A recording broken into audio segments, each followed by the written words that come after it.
जय जिनेन्द्र। आज हम एनसीईआरटी 12th यूनिट 9 डीपीआई द्वारा जारी की गई नई प्रश्न बैंक के 4 नंबर वाले क्वेश्चन सॉल्व करेंगे। फर्स्ट क्वेश्चन है, इसमें सरकारी बजट के प्रमुख अवयव। अवयव का अर्थ क्या होता है? अंग। अब बजट, जैसे आप अपने घर का बजट बनाएंगे तो उस बजट में क्या लिखेंगे? आय और व्यय। ऐसे ही सरकारी बजट के अवयव क्या होते हैं? सरकार की आय और सरकारी व्यय। अब ये जो सरकारी आय और व्यय होते हैं, ये जो हैं वो दो बजट के अंतर्गत होते हैं, राजस्व बजट और पूंजीगत बजट। राजस्व बजट में भी प्राप्तियां और व्यय शामिल होती हैं, ऐसे ही पूंजीगत बजट में। अब राजस्व प्राप्ति का अर्थ होता है ऐसी प्राप्तियां जिनका संबंध अल्प अवधि से होता है। इनके अंतर्गत कर प्राप्ति आती हैं, जैसे आयकर, निगम कर आदि से आय, और गैर कर प्राप्तियां यानी कर के अलावा सरकार को जुर्माना, फीस, शुल्क आदि से जो आय प्राप्त होती है। राजस्व व्यय के अंतर्गत अल्प अवधि में सरकार द्वारा किए जाने वाले व्ययों से होता है। चूंकि इनका संबंध अल्प अवधि से होता है, इसलिए इनके परिणाम स्वरूप सरकार की संपत्ति एवं दायित्व में ना तो वृद्धि होती है और ना ही कमी आती है। यदि आप इस चार्ट को भी याद कर लें तो आंसर पूरा लिख सकते हैं। अब राजस्व बजट जो है उसमें क्या शामिल होता है? एक तो राजस्व प्राप्तियां और दूसरा राजस्व व्यय। अब राजस्व प्राप्तियों में कर राजस्व और गैर कर राजस्व आता है। कर राजस्व में आयकर, निगम कर, उत्पाद शुल्क, सीमा शुल्क, धन कर, व्यय कर आदि आते हैं। या आपको ऐसा नहीं लिखना हो तो आप इसको दो भाग में विभक्त कर सकते हैं, प्रत्यक्ष कर और अप्रत्यक्ष कर। आयकर, निगम कर प्रत्यक्ष कर हैं, बाकी ये अप्रत्यक्ष कर हैं। फिर है गैर कर राजस्व। कर के अलावा सरकार को कैसे आय प्राप्त होती है? तो ब्याज से, लाभांश से, जुर्माना, शुल्क, अनुदान, सहायता आदि से सरकार को आय प्राप्त होती है। राजस्व व्यय, सरकार जो व्यय करती है वो दो प्रकार से करती है, या तो किसी योजना पर व्यय करती है या योजना के अलावा व्यय करती है। योजना पर किए जाने वाले व्यय योजनागत व्यय, और योजना के अलावा सरकार के द्वारा जो व्यय किए जाते हैं वे गैर योजनागत व्यय, जैसे सरकारी कर्मचारियों के वेतन भत्ते आदि गैर योजनागत व्यय में आएंगे। फिर है पूंजीगत बजट। पूंजीगत बजट जो है उसमें पूंजीगत प्राप्ति और पूंजीगत व्यय शामिल होते हैं। अब ये जो पूंजीगत बजट की प्राप्ति और व्यय होते हैं, इनके परिणाम स्वरूप या तो सरकार की संपत्ति में वृद्धि होती है, जैसे सरकार ने स्कूल बनवाया तो पूंजीगत व्यय होगा, या सरकार के दायित्व में कमी होती है, जैसे सरकार ने ऋण का भुगतान कर दिया तो दायित्व में कमी हो जाएगी। तो पूंजीगत व्यय का दो भाग होते हैं, एक तो पूंजीगत प्राप्तियां, दूसरा पूंजीगत व्यय। प्राप्तियों में क्या शामिल होता है? ऋण प्राप्ति, ऋण वसूली, उद्यम शेयरों की बिक्री से आय, लघु बचतें आदि। जबकि पूंजीगत व्यय जो योजनाओं के अंतर्गत किए जाते हैं वो योजनागत पूंजीगत व्यय। योजनाओं के अलावा जो पूंजीगत व्यय किए जाते हैं वे गैर योजनागत पूंजीगत व्यय कहलाते हैं। तो आपको ये चार्ट अच्छे से याद रखना है, क्योंकि इससे ही आप पूरा विवरण लिख सकते हैं। तो सरकारी बजट के जो अवयव हैं, दो ही अवयव हैं, पहला है राजस्व बजट और दूसरा है पूंजीगत बजट। राजस्व बजट के अंतर्गत क्या आता है? राजस्व बजट में एक तो आपका आएगी राजस्व प्राप्ति और दूसरा राजस्व व्यय। अब राजस्व प्राप्तियां दो भागों में विभक्त होती हैं, एक तो राजस्व, कर राजस्व और दूसरा गैर कर राजस्व। अब पूंजीगत प्राप्तियां भी दो भागों में विभक्त होती हैं, एक तो पूंजीगत प्राप्तियां और दूसरा पूंजीगत व्यय। सरकारी बजट के प्रमुख उद्देश्य स्पष्ट कीजिए। पहला उद्देश्य है हिसाब देयता का उद्देश्य। हिसाब देयता यानी कौन किसको हिसाब देयता होती है, किसके किसके प्रति? तो जो जनता होती है उसके प्रति हिसाब देयता होती है। किसकी? जो नेतागण होते हैं, जो हम जनप्रतिनिधि होते हैं वो जनता को हिसाब देते हैं। क्या हिसाब देते हैं कि जो धन है, जो सार्वजनिक धन है, उसका सदुपयोग जनता के लिए किया गया है, स्वीकृति के अनुसार ही धन व्यय किया गया है अथवा नहीं।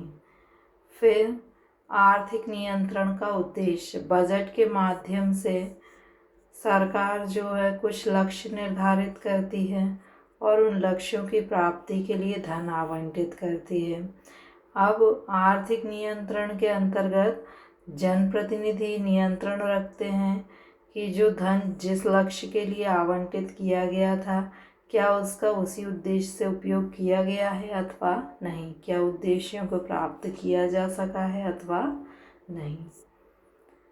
राजकोषीय उपकरण, जो बजट होता है उसके माध्यम से सरकार ये देखती है कि यदि किसी वस्तु की कीमत बढ़ रही है तो उस पर टैक्स की मात्रा घटा देगी, जिससे उसकी जो कीमत है वो घट जाए।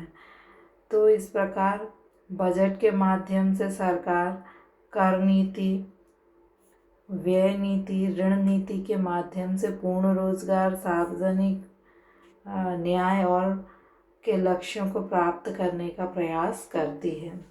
आर्थिक स्थिरता, आर्थिक स्थिरता का अर्थ होता है कि उच्चावचन की स्थिति, तेजी और मंदी की स्थिति अर्थव्यवस्था के लिए हानिकारक होती है और बजट के माध्यम से सरकार प्रयास करती है कि अर्थव्यवस्था में स्थिरता बनी रहे, क्योंकि यदि बहुत अधिक तेजी आएगी तो साधारण जन वस्तुओं को खरीद नहीं पाएंगे और बहुत अधिक मंदी आएगी तो जो उत्पादक गण हैं उनको अत्यधिक हानि होगी। तो सरकार क्या प्रयास करती है कि ना तो अधिक तेजी आए ना अधिक मंदी, समान स्थिति बनी रहे, आर्थिक स्थिरता बनी रहे। कुशल प्रशासकीय कुशलता का आधार, जो प्रशासक गण होते हैं उन पर बजट के माध्यम से सरकार नियंत्रण रखती है कि जिस विभाग को जितनी राशि आवंटित जिस उद्देश्य से की गई थी, क्या उसी उद्देश्य से उस विभाग में धन खर्च किया गया है अथवा नहीं किया गया। राजस्व प्राप्तियों एवं पूंजीगत प्राप्तियों में अंतर स्पष्ट कीजिए। तो देखिए, पहले तुलना का आधार है अर्थ। राजस्व प्राप्ति, पूंजीगत प्राप्तियां हम किसे कहेंगे? मान लीजिए कि एक गन्ने की दुकान आप व्यवसाय करना चाहते हैं, तो आपने गन्ने की जो मशीन खरीदेंगे वो मशीन क्या होगी? पूंजीगत प्राप्ति। अब क्योंकि उसमें जो आपको मशीन प्राप्त हुई उसके लिए जो वित्त पोषण का अर्थ होता है पैसा लगाना, तो वो क्या होगी? आपकी पूंजीगत प्राप्ति। जबकि राजस्व प्राप्ति क्या होगी? व्यवसाय के परिचालन गतिविधि से उत्पन्न आय। आपने उस मशीन का प्रयोग करके जो आपको गन्ने का रस बेचने से आय प्राप्त हुई वो क्या हो जाएगी? आपकी राजस्व प्राप्ति। फिर प्रकृति, पूंजीगत प्राप्ति गैर आवर्ती प्रकृति की होती है। गैर आवर्ती का अर्थ होता है आपको एक ही बार मशीन प्राप्त होगी, बार बार नहीं। राजस्व प्राप्ति आवर्ती प्रकृति की होती है, आपको बार बार गन्ने का रस बेचने पर आय प्राप्त होगी, तो ये क्या हो गया? आवर्ती प्राप्ति। अवधि, जो मशीन है वो आपको दीर्घ अवधि के लिए प्राप्त हुई है, जबकि आपको जो गन्ने का रस बेचने से आय प्राप्त होगी वो लघु अवधि के लिए होगी, के बदले में प्राप्त हुआ। यानी पूंजीगत प्राप्ति के बदले में आपको आय का स्रोत प्राप्त होता है। ये जो मशीन है वो क्या है? आय का स्रोत है। जबकि राजस्व प्राप्तियों में आपको गन्ने बेचने के बदले में क्या प्राप्त हुई? आय प्राप्त हो जाती है। संतुलित बजट को विस्तार से समझाइए। संतुलित बजट उस बजट को कहते हैं, जैसे मान लीजिए आपके घर का बजट है, संतुलन में कब होगा? जब आपकी आय और व्यय दोनों कैसे हों? बराबर हों। तो सरकार का भी यदि एक वर्ष का अनुमानित आय और अनुमानित व्यय यदि बराबर हैं तो हम उसे संतुलित बजट कहेंगे। परंतु आजकल संतुलित बजट का समर्थन नहीं किया जाता, क्योंकि जो विकासशील देश होते हैं यह माना जाता है कि उन्हें विकास के लिए बहुत अधिक धन की आवश्यकता होती है, और यदि संतुलित बजट बनाया जाएगा तो उनका विकास नहीं हो पाएगा। अब असंतुलन कब होता है? जब आपके पास जो आय है वो व्यय के बराबर नहीं हो, तो आप क्या कहेंगे कि बजट असंतुलित है।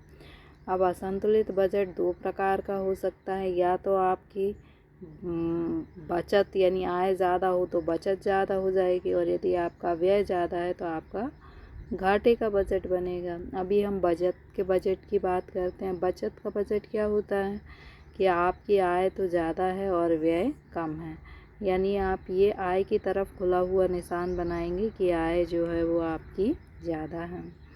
सरकार की यदि अनुमानित आय अनुमानित व्यय से अधिक है तो उसे हम बचत का बजट कहते हैं। अब बचत का बजट ये तो बताता है कि वित्तीय स्थिति सुदृढ़ है, लेकिन इसे भी अच्छा नहीं समझा जाता, क्योंकि इससे विकासशील देशों के विकास में ज़्यादा सहायता नहीं मिलती। घाटे का बजट क्या होता है? घाटा आपको कब लगेगा कि जब आपकी आय तो कम है और आपने व्यय ज़्यादा कर दिया, यानी व्यय की तरफ खुला मुँह है, व्यय ज़्यादा है। सरकार का घाटे का बजट कब होता है? जब सरकार की एक वर्ष की अनुमानित आय एक वर्ष के अनुमानित व्यय से अधिक हो, तो उसे हम घाटे का बजट कहेंगे।